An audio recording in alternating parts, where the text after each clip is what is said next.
In this video, we will explore more complicated warp knitting straight line design variations. Along the way, we will also show you how to read the diagrams.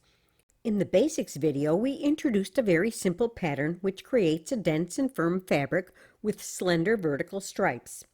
Let's look at its diagram. While the colors for the threaded eyelets were assigned randomly, it is important to note that every needle on the background had a complementary threaded eyelet on the garter bar. Warp thread colors are assigned along the bottom of the diagram, along with the number for the needles in work. This information tells you two critical things: how to thread the garter bar and how to set up the background knitting on the machine. The background color and number of rows in the pattern are noted along the side edge of the diagram. Each needle is represented by a box. In the box, you will find symbols that tell you in which direction to wrap when warp knitting.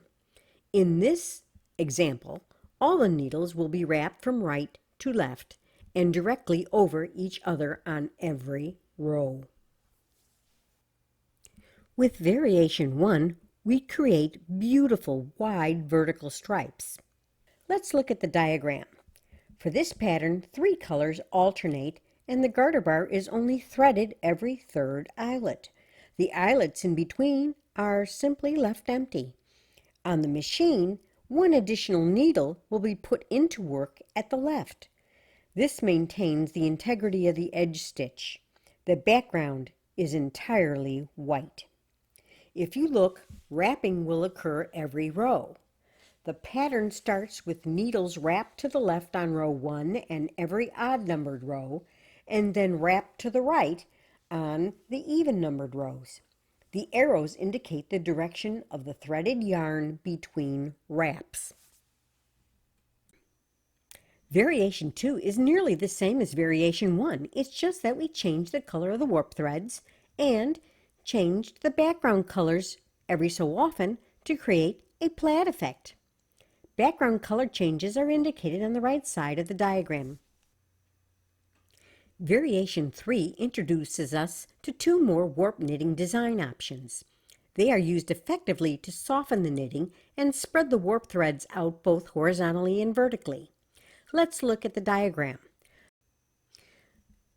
The most prominent difference is that large expanses of eyelets are left empty when threading the garter bar. This exposes larger amounts of the background knitting on the face of the fabric. The second change is quite subtle. While the wraps are right to left, then left to right, they are spread out by knitting an extra row between wrapping. I hope you enjoyed exploring these additional warp knitting variations. Please subscribe to the Twisted Yarns channel and receive notifications of upcoming videos. There's more warp knitting to come. Happy machine knitting!